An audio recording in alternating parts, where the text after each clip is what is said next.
বলা হয়ে থাকে যে ১১ সময় যে নির্বাচনটা হয়েছিল সেটি সমঝোতার ভিত্তিতে হয়েছিল এবং সেই সমঝোতার সময়টিতে যে ভুলগুলো করা হয়েছিল এবার সেই ভুলগুলো করা হয়। আবার এইবার যে ভুলগুলো করা হয় ত্রয়োদশ জাতীয় সংসদ নির্বাচনে ঠিক এইরকমই একটা ফলাফলের আশা বিদেশি যারা নেগোসিয়েটর ছিলেন তারা ২০১৮ সনে করেছিলেন, কিন্তু সেটি যে কোনো কারণে সম্ভব হয়। তো সেই বিষয়গুলো পরের ব্যাপার। আগে যেটা বলে নিই সেটা হলো আমাদের দেশের যে রাজনীতি, সেই রাজনীতিতে সবসময় বিদেশিদের একটা হস্তক্ষেপ থাকে।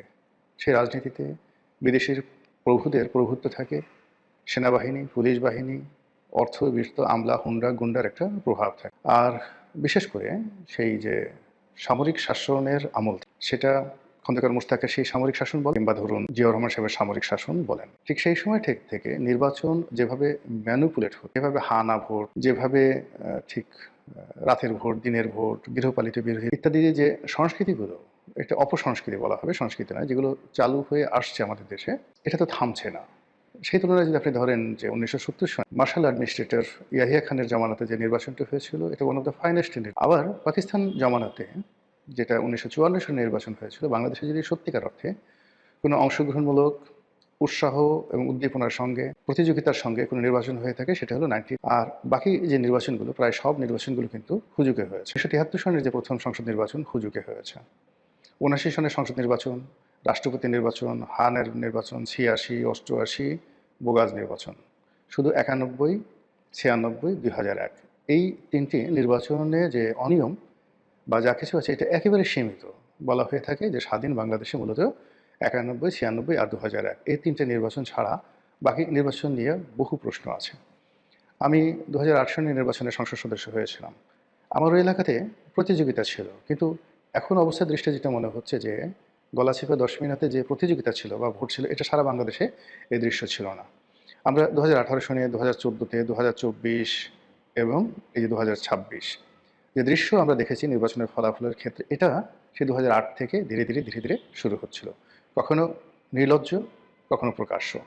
তো এনিওয়ে, এইবার অবিশ্বাস্যভাবে জামাতের যে জোট তারা ৭৮টি আসন পেল। তো বিএনপির জোট যদি ৯০টি বা ১০০টি সিট পেত ২০১৮ সনে, তাহলে কি শেখ হাসিনার আজকের এই পরিণত হতো? কারা তাকে সেই দিন এই কাজ করতে দেয়নি?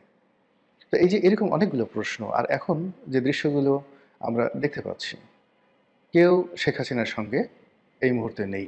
আর যারা পালিয়ে আছেন, তার সঙ্গে যারা আছেন, তারা মানে কেউ নৈতিকভাবে বাংলাদেশে আসবে, আগামীতে রাজনীতি করবে, তাদের বিরুদ্ধে যে সকল মামলা মোকদ্দমা, দুর্নীতির অভিযোগ আছে, এইগুলো তারা কাটিয়ে উঠে আবার রুখে দাঁড়াবে, এটা কার্যত অসম্ভব বিষয়। অলৌকিক কিছু যদি না ঘটে তাহলে হয়তো মানে ওই ধরনের যারা রাজনীতিবিদ তাদেরকে আর বাংলাদেশে বরণ করে নেওয়া হবে না। আওয়ামী লীগ ফিরে আসবে, এখনও আওয়ামী লীগ আছে, হয়তো নতুন নেতৃত্বে। এমনকি যদি বর্তমান সরকার ফেল করে, সেক্ষেত্রে আওয়ামী লীগ আরেকটি নির্বাচন এলে ক্ষমতায় আসবে, সেটাও ঠিক আছে। কিন্তু যাদের বিরুদ্ধে দুর্নীতির অভিযোগ হয়েছে, যাদের বিরুদ্ধে অনিয়ম, সন্ত্রাস, টাকা পাচার, এই মানুষগুলো আপনারা লিখে রাখেন যে বাংলাদেশে আর কখনো ফিরে আসতে পারবে না। তো সেই অর্থে আওয়ামী লীগের যে সকল নেতৃত্ব বিলো 60 এই মুহূর্তে আছেন, যাদের বয়স ৬০-এর নিচে, মূলত তারাই আগামীর নেতৃত্বে আসছে। এর বাইরে ৬০-এর উপরে যারা আছেন তারা বয়সের কারণে, অবস্থানের কারণে মূল ধারায় আর আসতে পারবেন না। আর ৬০-এর উপরে যারা গাড়ি, বাড়ি, টাকা থেকে শুরু করে বেগম পাড়ায় সহায় সম্পত্তি এগুলো করে এই মুহূর্তে শেখ হাসিনার চক্ষুস্থলে পরিণত হয়েছেন, তারা জিন্দেগিতে রাজনীতির কথা কল্পনা করতে পারবেন না। এখন ফুসফাস, ভুংভাং যা কিছু আছে এগুলো হচ্ছে। তো যেটা বলছিলাম আজকের এই শিরোনাম, সেটা হলো যে শেখ হাসিনার যে পতনগুলো হয়েছে, এখানে পতনগুলো বলতে তিনি যে কেবলমাত্র ক্ষমতা হারিয়েছেন তা নয়, তিনি তার পিতার সম্মান হানি করেছেন। তার যে কেবলমাত্র পিতার সম্মান হানি হয়েছে তা নয়, তার দলের কোটি কোটি নেতাকর্মী আজীবন মরণ সমস্যার মধ্যে পড়েছেন। তারপর আওয়ামী লীগের যে ঐতিহ্য রয়েছে, আওয়ামী লীগের যে ভিত্তিমূল রয়েছে, সেই ভিত্তিমূলটা ভেঙে চুরে তছনছ হয়ে গেছে। শেখ হাসিনা তার রাষ্ট্রীয় ক্ষমতা ব্যবহার করে বেগম জিয়ার বাড়ি ভেঙেছেন, কিন্তু আমজনতা মব সৃষ্টি করে চোখের সামনে ৩২ নম্বর ভেঙে চুরমার করে দিয়েছে। সুধা সদনে কেউ নেই, আওয়ামী লীগের অফিসগুলো বিরাম। এটা কেন হলো? কিভাবে হলো? এই বিষয়গুলো আলোচনা করতে হবে আওয়ামী লীগকে, এবং একই সঙ্গে আলোচনা করতে হবে বর্তমান যারা আছে তাদেরকে।